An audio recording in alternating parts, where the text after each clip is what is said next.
Good evening प्यारे बच्चों। In today's lecture we will be concentrating in bridge circuit made by resistances, because that bridge firstly was studied by Wheatstone. This is the name of the scientist. Therefore, this is called as Wheatstone bridge also. A resistive bridge, a bridge circuit with resistances in its arm. Okay, Wheatstone bridge. It was studied by Wheatstone. Okay, so let's go ahead with Wheatstone bridge principle. As already told, a circuit joined like this. Fine. 1, 2, 3, 4. 4 elements are joined like this. Okay, and between two corners, opposite corners, battery is applied, EMF is applied, and between other two corners, okay, same element what जो भी हम consider कर रहे हैं, या फिर galvanometer what जो भी, ठीक है। तो इस तरह का जो सर्किट होता है that is called as a bridge circuit. Resistance के केस में हम उसको कहते हैं व्हीटस्टोन ब्रिज, ठीक है ना। अब ये स्टेट क्या कर रहा है वो देखो, फिर उसको हम प्रूव करेंगे, ठीक है। Now this Wheatstone bridge principle says that if R1, R2, R3, R4, R5 galvanometer and a battery of EMF E are joined together to form a bridge circuit. Okay, I mean this all is joined to form a bridge circuit. अब जो situation description is this: if current passing through galvanometer arm, this is your galvanometer arm, जहां galvanometer लगा हुआ है, middle arm. Okay, if current passing through galvanometer arm is equal to 0, okay, then this point say P, this point say Q. If IG is equal to 0, IG 0 मतलब यहां पे दोनों potential difference क्या है, इसका पोटेंशियल और इसका potential बराबर है, मतलब potential difference across this arm is equal to 0. If IG is equal to 0 और VP is equal to VQ, दोनों पोटेंशियल बराबर हैं, तभी तो होंगे जब इस आर्म में से करंट 0 होगा, then R1 by R2 is equal to R3 by R4. R3 by R4. Ratio of resistances in opposite arms across galvanometer arm is equal. But लेकिन कब? when current passing through galvanometer arm is equal to 0, when potential difference across galvanometer arm is equal to 0, then the ratio of resistances across galvanometer arm is equal. Mean this over this and this over this, दोनों will be equal. R1 by R2 is equal to R3 by R4, and the bridge is said to be balanced.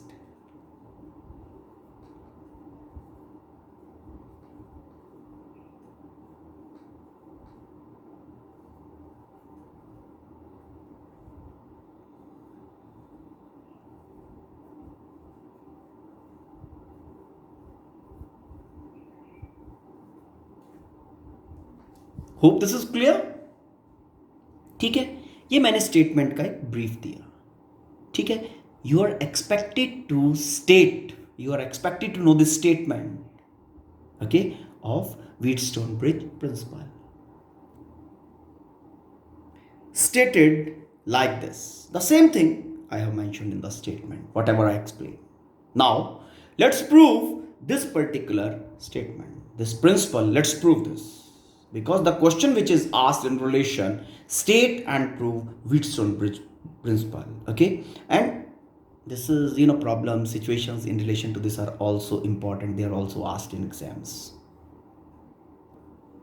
Now, to prove this, I'll be using Kirchhoff's voltage law and Kirchhoff's current law. Okay, first I'll be dividing current in the circuit using Kirchhoff's current law. Let us see. Suppose यहाँ से इस battery ने, इस EMF ने, E ने current इस circuit को दिया I. How much current I? तो इस जंक्शन तक करंट आएगा I.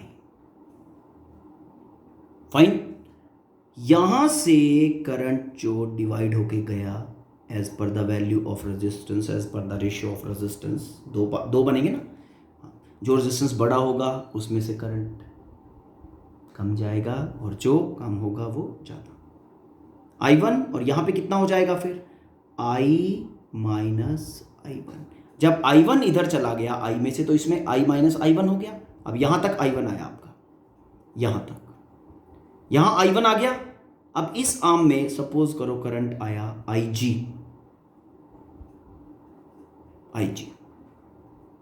तो इस आर्म में कितना जाएगा, इस आर्म में I1 करंट यहां तक आया, IG इधर चला गया तो I1 माइनस IG. ओके, वो IG करंट यहां से बाहर निकला इस आर्म से और यहां से I माइनस I1 आ रहा है तो इस आर्म में कितना जाएगा, that will be I minus I1 plus IG. और ध्यान देंगे यहां से I minus I1 plus IG आ रहा है, यहां से I1 माइनस IG आ रहा है, तो दोनों को ऐड करके देखना यहां पे तुम्हें I करंट ही वापस सर्किट में मिलेगा.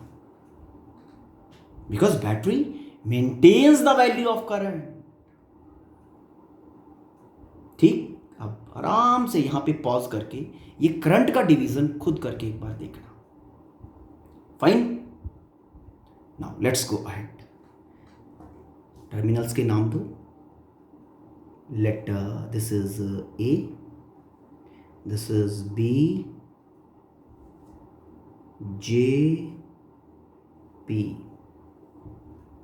ओके, अब यहां आपके जो किरचॉफ्स लॉज हैं उनका कंसोलिडेशन होगा देखना, because we are applying that. Okay, applying Kirchhoff voltage law, considering loop A J P A. Loop A J P A. Okay, A J P A and applying Kirchhoff voltage law to this particular loop. ठीक है, कर they apply. चलो करो शुरू. A to J. I1 यहां पे resistance is R1 तो potential drop बना I1 R1. करंट के डायरेक्शन में जा रहे हैं तो that will be positive plus I1 R1. ठीक. Now J to P IG, इस आर्म में से करंट जा रहा है IG R5 इस रेजिस्टेंस के अक्रॉस और we are going through the loop in the direction of current IG R5 positive. IG R5. Okay, galvanometer is not having any resistance. Ideally इसका resistance 0 होता है तो यहां पे कुछ नहीं. and P to A, current का उल्टा जा रहे हैं, करंट इधर आ रहा है, हम उल्टा जा रहे हैं P to A, तो potential drop will be taken as negative. I minus I1 into R3 with a negative sign. R3 into I minus I1 is equal to 0. ठीक है. ओके, इस लूप की मैंने बात की. A J P A. A से J गया I1 R1, current के डायरेक्शन में जा रहा हूं सो पॉजिटिव. उसके बाद R5 में से IG करंट गया, करंट के डायरेक्शन में जा रहा हूं again positive. Then galvanometer is not having any resistance, therefore no potential drop will be there. And then P to A, going opposite to the current, I minus I1 current flowing through R3, तो drop हो जाएगा I1 into R3 is equal to 0. Now considering another loop BJPB. Now applying KVL to this loop B to J opposite to the current हम जा रहे हैं. Current कितना है इसके अंदर? I1 minus IG. तो पोटेंशियल ड्रॉप कितना हुआ? I1 minus IG into R2. I1 minus IG into R2, ये तो हुआ पोटेंशियल ड्रॉप. पॉजिटिव लेना है नेगेटिव लेना है? B टू J जा रहे हैं, उल्टा to the current, so negative. It's okay. Now middle arm आ गया, J टू P, IGR5 करंट के डायरेक्शन में जा रहे हैं, प्लस IGR5. गैल्वेनोमीटर कोई पोटेंशियल ड्रॉप नहीं होगा. Why? Because ideal galvanometer have no resistance. Now P to B current is I minus I1 plus IG, और we are going in the direction of current, तो this into this, तो यहां पे बनेगा आपका plus I minus I1 plus IG into R4. P to B, again B पे आ गए, is equal to 0. ठीक है, समझ में आया सिचुएशन? यहां पॉज करो और आराम से इक्वेशंस बनाओ और फिर चेक करो कि you have made the things correct और नॉट. ठीक है, चलो अब उसके बाद आते हैं कंडीशनिंग के ऊपर. अब जो स्टेटमेंट है वो क्या कह रही थी? ठीक है, statement was saying if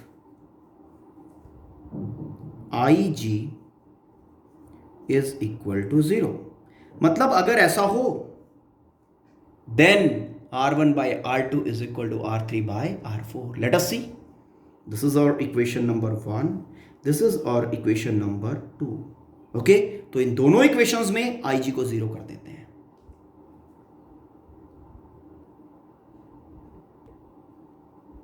From 1. Okay? Now I1 R1 ऐसा आएगा, ये वाला इक्वेशन है ना.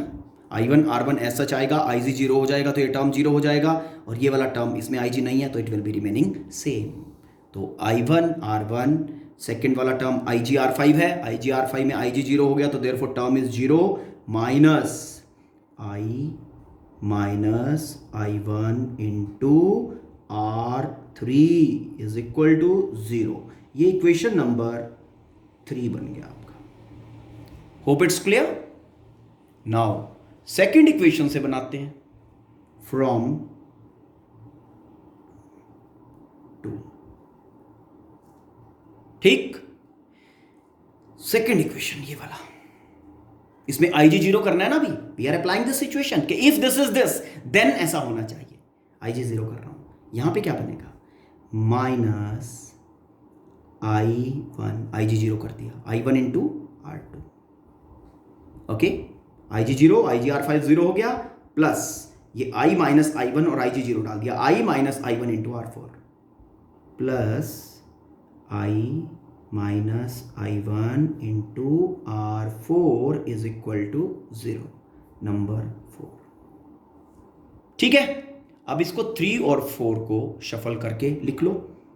3 and 4 can be written as I1 R1 is equal to I, इस टर्म को उधर ले गया, minus I1 into R3. Okay, इस इक्वेशन से इसको उधर ले जाओ, नेगेटिव नेगेटिव कैंसिल कर दो. We are getting I1 by R2 is equal to I minus I1 into R4. This is your 5 and 6. Fine. Now dividing 5 by 6 side by side. This is I1 by R1 over I1 by R2 is equal to I minus I1 into R3 divided by I minus I1 into R4. This and this cancelled, and this implies R1 by R2 is equal to R3 by R4. लेकिन कब? When this will be available to us. This will be available if Ig is equal to 0. Ig is equal to current passing through galvanometer arm will be equal to 0. अगर ऐसा होगा तब ये ratio बराबर होंगे. और current passing through galvanometer arm 0 कब होगा? जब J का पोटेंशियल और P का पोटेंशियल बराबर हो. मतलब potential difference between JP is equal to 0. समझ में आया? Okay, this is statement and proof of Wheatstone bridge. Wheatstone bridge, okay, this helps us, to a big extent when solving complex problems related to resistance networks. Okay, I am taking a simple problem. Okay, enjoy doing that. देखो किस तरह से Wheatstone bridge principal हमें help करता है. ये circuit given है और हमें कहा जाता है find resistance between terminal A and B. ठीक, क्या बताया था आपको प्रीवियसली? जब भी किसी नेटवर्क का रेजिस्टेंस फाइंड करना है, इक्विवेलेंट रेजिस्टेंस, तो सबसे पहले उसका इक्विवेलेंट सर्किट जनरेट करो, जो कि आपको बताएगा कि कौन से रेजिस्टेंसेस पैरेलल में है और कौन से सीरीज में है. ओके, सबसे पहला काम नोड्स मार्क करो.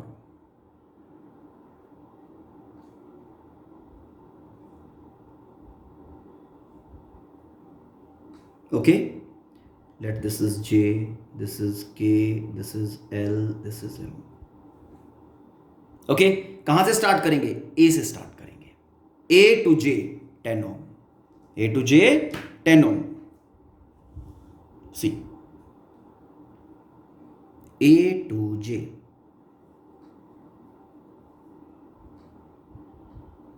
A to J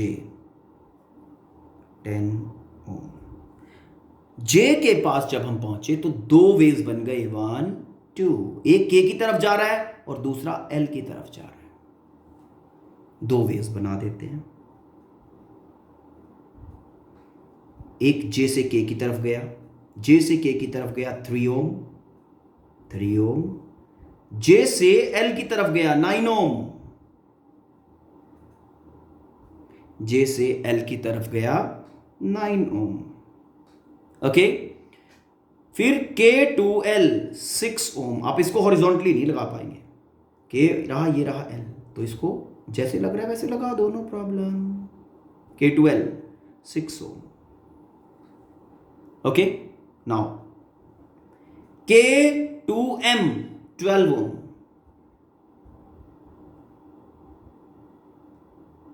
K to M 12 ohm. Okay, L to M 36 ohm.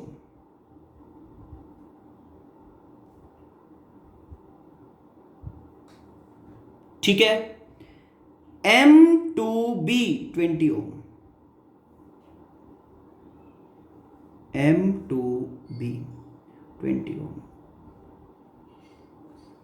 अगर आप इस सिचुएशन को एनालाइज करो तो इसमें ये देखो, यहां से इस इन दो टर्मिनल J और M के बीच में यहाँ से सप्लाई करंट आ रहा है, यहाँ से आउटगोइंग. मतलब ये इतना पार्ट बेसिकली एक व्हीटस्टोन ब्रिज बना रहा है.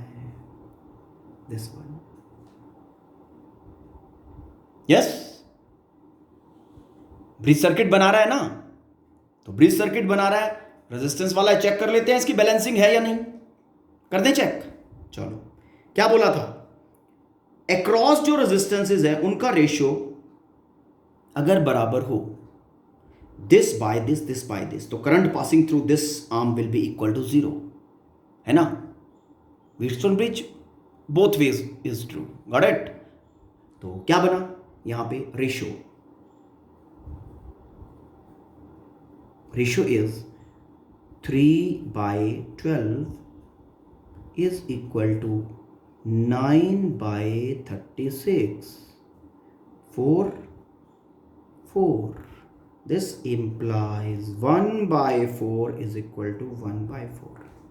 ठीक है, मेन ब्रिज हमारा बैलेंस है। Potential at K, potential at L, V K is equal to V L होगा, मतलब पोटेंशियल डिफरेंस बिटवीन के एल इज इक्वल टू 0 होगा। ओके, तो करंट पासिंग थ्रू गैल्वेनोमीटर, जब इसमें पोटेंशियल डिफरेंस ही नहीं है तो करंट भी नहीं होगा।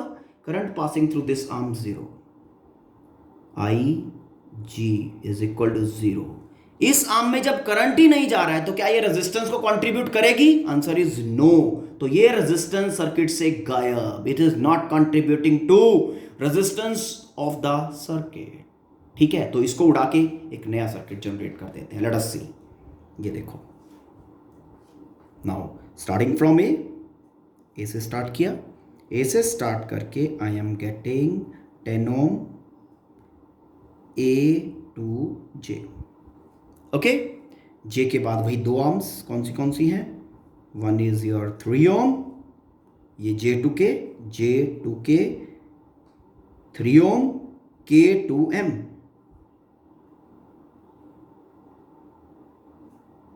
K2M 12 ohm। ओके, ये लोअर साइड ये गायब हो गया, उड़ा दो इसको, it is not contributing. J2L,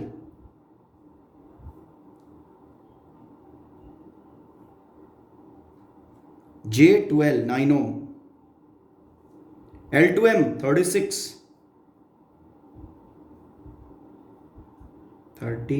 ohm, and this is 20 ohm, और फिर B आ गया। अब शायद ये इजी हो गया। अब इस सिचुएशन को, उसको पहले को भूल जाओ जो था, अब ये दोनों सीरीज में है, ये दोनों सीरीज में है। ठीक, फिर क्या बनेगा? इन दोनों का सीरीज 12 + 3 15, और इन दोनों का सीरीज 36 + 9 45। अब तुम्हारा जो इक्विवेलेंट बन गया वो क्या बनेगा? 10 ohm एज सच। ये तुम्हारा J आ गया, J से M अपर साइड जो आर्म है ये वाला, J से M 12 + 3 कितना बना? 15 ohm। 36 + 9 इसी टर्मिनल के बीच में है ना, कितना बना? 36 + 9 45 ohm, एंड आफ्टर दैट ये M आ गया, M के बाद 20 ohm। अब नजर आ रहा है, J एंड M के बीच में ये दोनों पैरेलल में हैं, तो RJM कितना बन गया? RJM इज इक्वल टू वही 1/R, 1 + 1/R2 लगाएंगे तो स्ट्रेट फॉरवर्ड कर रहा हूं, 15 × 45 over 15 + 45, the value is equal to 11.25 ohm। अब तुम्हारा जो सर्किट है वो क्या बन गया? हाँ, this is your 10 ohm। Okay, and then इसके correspondingly 11.25 ohm, and after that 20 ohm, all three in series. तो रेजिस्टेंस बिटवीन ए बी कितना बना बेटा? RAB is equal to 10 + 11.25 + 20। This is equal to 41.25 ohm, RAB। Okay, तो Wheatstone bridge ने आपको help किया या नहीं? अदरवाइज इस नेटवर्क का रेजिस्टेंस फाइंड करना थोड़ा टेढ़ा हो जाता। फाइन, तो you have to think how the things are helping to you. So many things are there in your hand now. ठीक है, तो नेटवर्क्स कोई टेढ़ा काम नहीं है, बहुत इजीली बेटा सॉल्व हो जाता है। Hope you have understood. Revise, revise, do solve as many problems as you are able to, जितना आपका दिल कहे। ओके, लेकिन डेवलपमेंट वहीं से स्टार्ट होगा जब दिल कहना बंद कर देगा कि सॉल्व। ठीक है, दिल कहे कि सॉल्व नहीं करना है, हाँ, फिर चलाओ दिमाग को जरा थोड़ा सा। Okay, main beyond your capacity, try to challenge your capacity, you definitely will be understanding the things in a better way. Okay, thank you, have a nice day.